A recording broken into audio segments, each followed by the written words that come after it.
Okay, so let's just jump right into Spider-Girl number 5. I really, really like this cover. This has got to be one of my favorite covers from the 90s. It is just, yeah, you're just seeing Mayday in the eyes, and then just Venom saying, "I'm back." A touch of Venom. Guess who becomes his new host? Prologue. A SHIELD maximum security facility at Mount Athena, New York. So a guard who's in there guarding the Venom symbiote where it's been for decades says, shows it stupid enough to show it a Spider-Girl comic, and it jumps out and it breaks out and jumps out at him. So we get back, and if you remember last time, Mayday had gotten herself revealed herself to the public because her friends were put in danger by Spiral, a villain attacking the Fantastic Five Museum. Now Peter's being a major hypocrite. I'm sorry, but up till now, I could kind of be with him, but now she didn't do anything he wouldn't have done. Her friends were in danger. Was she just supposed to stand by and let them get killed? No. Yeah, she didn't do anything he wouldn't have done. Your name is Mayday Parker, and you used to believe that you could share anything with your parents. Poof. There goes another fine myth. I don't care if you are a teenager. Your mother and I aren't going to just sit back and allow you to put your life at risk. You're through being Spider-Girl. But Daddy, how could I ever live with myself if someone is hurt because I failed to act? That's not your problem. You're only a child, and this world doesn't need another costumed hero. Yeah, as I said, major hypocrite. Come on, Dad, you're not being fair. I'll admit that the hero deal can be a real rush at times, but try to think of all the good I can do. I inherited your spider-like abilities, and with great power, don't even go down that road, young lady. I'm not falling for that old cliche. This conversation is over. To me, this shows just how broken Peter is. That his leg really did break him. I mean, now he's just turning his back on what used to be the Parker family motto. I mean, deliberately just calling it an old cliche. So Mayday storms out, and Mary Jane yells at Peter. Fun and games, huh? Only a few weeks ago, you were an average all-American teenager. Okay, maybe average is stretching it for a girl who's a straight-A student and a starter for the Midtown High girls basketball team. Anyway, that's when you first learned about your dad's secret life.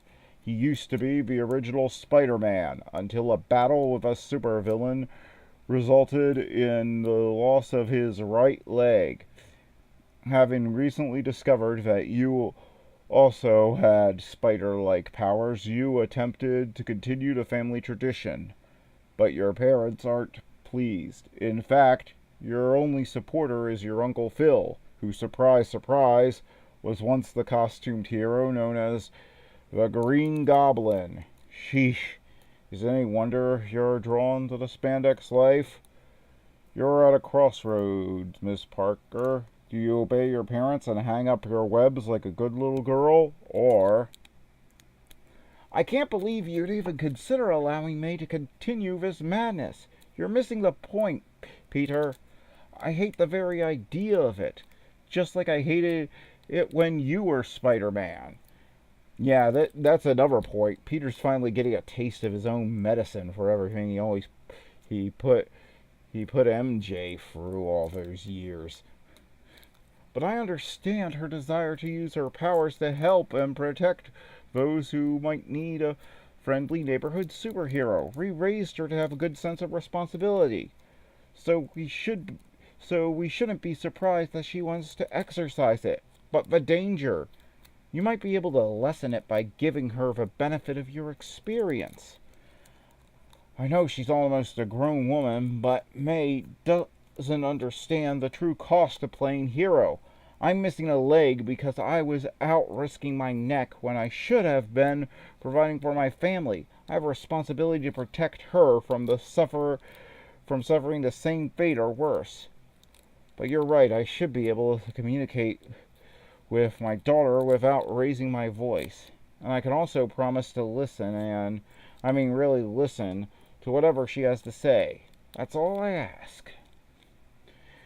If it's okay with you, I'll catch the end of her practice and take her for a soda or something. Sounds like a plan. You two need some quality time. He walks slowly, lost in thoughts of his own adventurous youth. He tries to remember close calls, reckless chances, and desperate situations, but his only clear recollection is of a cool snap of wind as he swung upside down on the slender strings of webbing. Those days, so angst-ridden at the time, so gloriously carefree now, seemed like they would last forever.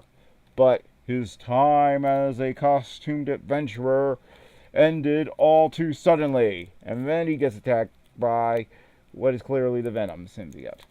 For nearly an hour you've walked the streets, marshalling your arguments for another parental debate. You're determined to wear your father down, and you'll never give up until you do. But then a nauseating heat begins flaring within your stomach as you spot a most familiar object lying like discarded rubbish. Even as your mind frantically gropes for explanations, you find yourself instinctively leaping backwards as your spider sense warns you of danger. Wow! Tentacles like spears, suddenly spiking towards me. But why? You've crossed over into hentai, May. Be afraid. Be very afraid. No, of course, it's Venom. And apparently the Venom symbiote can regrow legs, I guess, since it discarded Peter's, prosthetic leg. But better to kill you with, my dear. Who the heck are you? A good question. We've been debating ever since we merged in times past with our former and much lamented true host. We were known as Venom. But now, thanks to our new addition, we like the irony of being called Spider Venom. No, it can't be. Why so surprised, young May? We thought you'd be pleased. How do you know my name? Do we really have to state the obvious? I don't believe you. You're lying. You must be lying. Very impressionable. You're as impressive. You're as fast as and as agile as we thought, but you still won't see tomorrow. That's only your opinion, tonsil tongue, and not a well-informed one at that. On the contrary, young May, Daddy knows best. And of course, she finally overgoes Peter. Beautiful! The expression on your face was almost worth for the years we spent in prison. Perhaps we should delay killing you. Torturing you could be far more gratifying. It will also provide our current host with some wonderful memories if he should somehow manage to free himself. Yes, We like this plan. Give our warmest regards to your mother, child. Tell her that she, too, can eventually expect a visit. As your heart tries to punch an escape route through your chest, you frantically race home. Mom! Thank God, you're all right. I need you to tell me everything you know about a creature called Venom. What? What's happened, Hotshot? Where's your father? Please don't tell me that horrible creature is... We have no time for the hysterical thing, Mom. I need major backstory and fast. This is why MJ and Mayday are awesome. They just get down to it. And of course, MJ explains the backstory to Venom. And,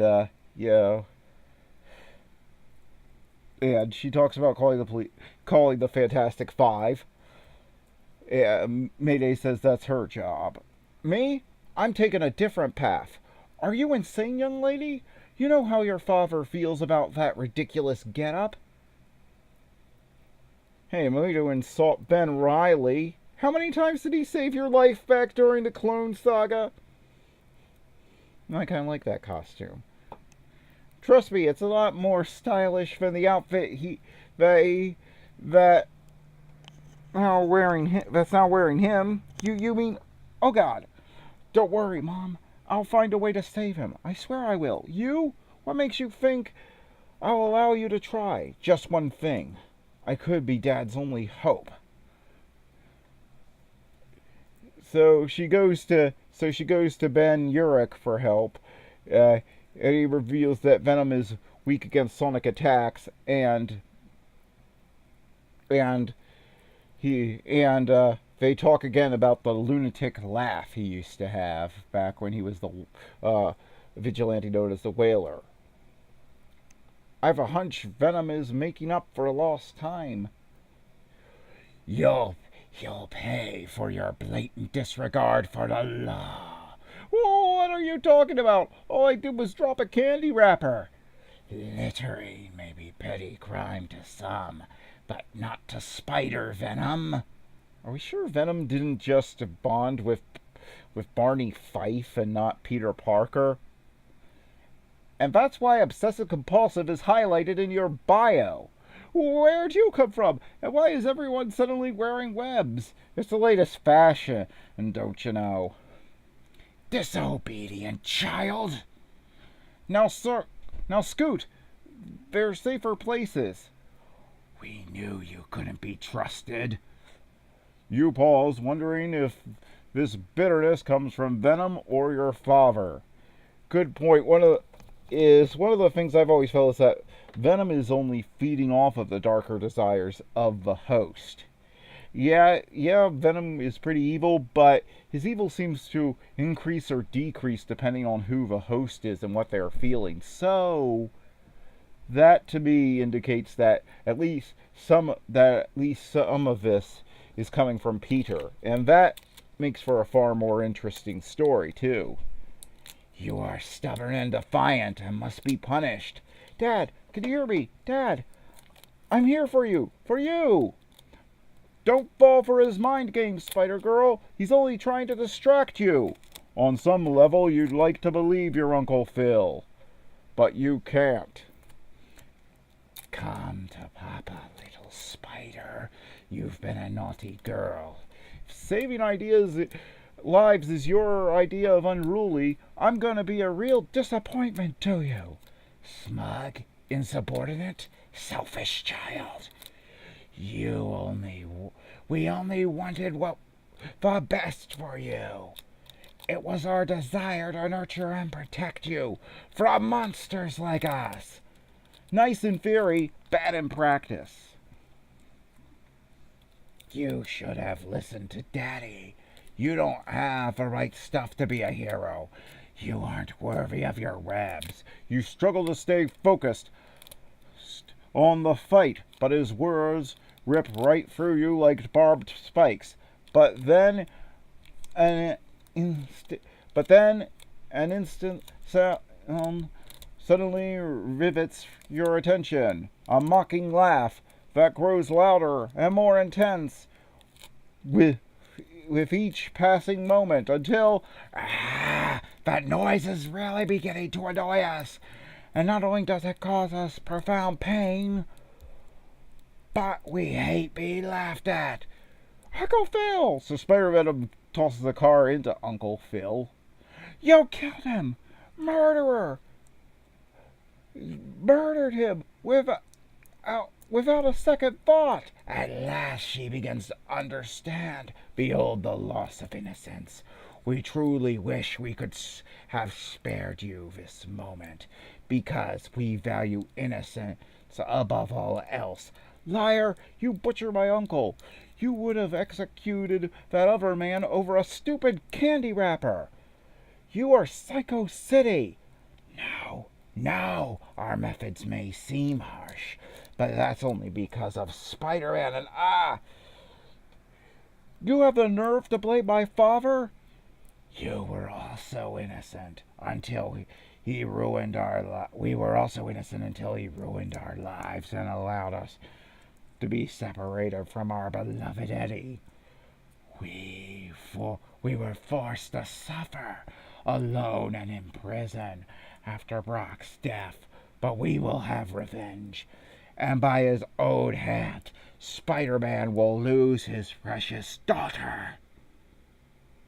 Cast my web-covered fist. I think there's a mistake here. I think she's supposed to be using like the web fist thing that Spider-Man sometimes uses to make his punches more powerful, and not hurt his hand. Like, he turns his web into like a boxing glove. I think that's what that's supposed to indicate, but as you can see, the art didn't measure up. And normally I love the art in this book, and yeah, there's hardly a mistake, and the art is great in this issue too. But I'm pretty sure from the dialogue there was supposed to be, her fist was supposed to have webbing on it. You may not be as innocent or as helpless as we were led to believe, but we will still peel the skin from your skull and devour your... It strikes without warning, as deadly as it is joyous, as unexpected as it is welcome. Phil Urich, a once and former Green Goblin, laughs again. We were careless enough. The agony is tearing us apart. It's starting to disintegrate. Don't stop, Phil. For God's sakes, destroy this monster once and for all. You all right, Dad? I've had better nights. I can relate. We should talk after I check on Uncle Phil. No need. You Parkers aren't the only ones who know how to duck and roll. Hey, isn't anyone going to comment on my big save? You're relieved you retrieve your father's artificial appendage, and sometime later, Uncle Phil saved you. Oh. Sweet and soft-spoken Phil? His poor wife will have a fit if she ever hears this story. I know I'm not going to tell Aunt Meredith. None of us will, dear. Some things are better left unsaid. Yeah, I hate to spoil the mushy moment, but other subjects do need to be discussed, like my spider deal. I trust that after tonight you're ready to reconsider. On the contrary, I'm even more against it. Monsters like Venom are precisely the reason why I can't allow you to continue as Spider-Girl. You might have been killed if it hadn't been for Phil. But Dad, I thought I did okay. That's not good enough when second place wins a coffin. I'll have a long talk with Phil. He never should have encouraged you. By the way, you throw a mean punch.